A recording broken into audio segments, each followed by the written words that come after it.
Ada sebuah kejadian yang ajaib di zaman Nabi SAW. Kejadian ini dilihat oleh banyak para sahabat. Itu sebabnya riwayat tentang kejadian ini banyak jalur periwayatannya dari sahabat-sahabat yang berbeda-beda. Ada dari Anas bin Malik, Jabir bin Abdullah, Abdullah bin Umar. Seperti apa kisahnya? Disebutkan bahwasanya di Masjid Nabawi, dulu atapnya itu disangga oleh batang-batang pohon kurma. Ada salah satu batang pohon kurma itu biasa dijadikan oleh Rasulullah SAW sebagai tempat bersandar ketika beliau berkhutbah menyampaikan pelajaran kepada para sahabat radhiyallahu ta'ala anhum ajma'in. Akhirnya para sahabat punya ide, wahai Rasulullah SAW, gimana kalau kami buatkan mimbar 3 tingkatan sehingga engkau bisa duduk berdiri ketika memberikan khutbah dan orang-orang yang berada di saf belakang itu juga bisa melihat dan bisa mendengar. Maka Rasulullah SAW menyetujui ide tersebut. Akhirnya dibuatlah mimbar tersebut. Di hari pertama Rasulullah SAW akan menggunakan mimbar tersebut untuk berkhutbah. Rasulullah SAW melewati batang pohon kurma yang biasa Rasulullah SAW gunakan untuk bersandar ketika berkhutbah. Tiba-tiba batang pohon kurma itu menangis dengan suara tangisan yang begitu sedih, didengar oleh para sahabat yang hadir.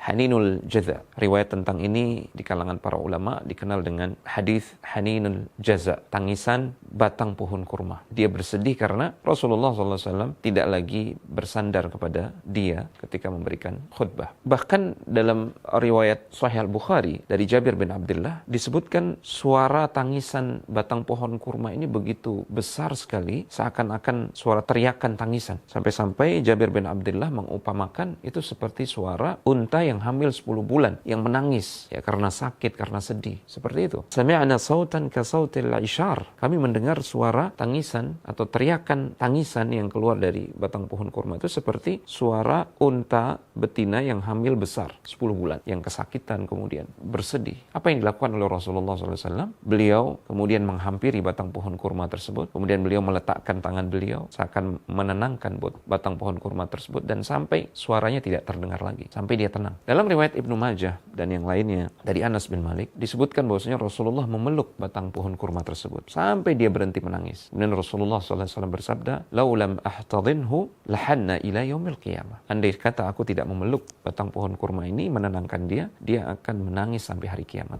Allahu Akbar. Pelajaran yang menarik dari kisah ini, sifat rahmah, kasih sayang, welas asih dan empati Rasulullah SAW yang begitu luar biasa. Samudra kasih sayang yang luar biasa. Bahkan benda mati pun, ya kalau kita mau katakan batang pohon kurma ini adalah benda mati karena dia ditebang kemudian dijadikan sebagai penyangga atap Masjid Nabawi ketika itu. Rahmat Rasulullah SAW begitu luas sampai menyentuh benda mati sekalipun. Maka bagaimana rahmat beliau kepada makhluk hidup, pada manusia, pada orang-orang yang beriman? Bagaimana rahmat beliau kepada orang-orang yang terdekat dengan beliau? Putri-putri beliau, pembantu beliau, apalagi kepada istri beliau. Saat ini kita mendengar kabar yang viral tentang KDRT yang terjadi. Bahkan ada seorang suami yang begitu tega menyiksa istrinya di hadapan anak kecilnya. Ini kurang belajar, kurang baca tentang sirah Nabi SAW. Bagaimana kepribadian beliau, bagaimana sunnah beliau dalam berinteraksi. Kemudian perhatikan bagaimana kecintaan sebatang pohon kurma kepada sosok Rasulullah SAW. Cintanya luar biasa. Maka apalagi orang-orang yang secara fitrah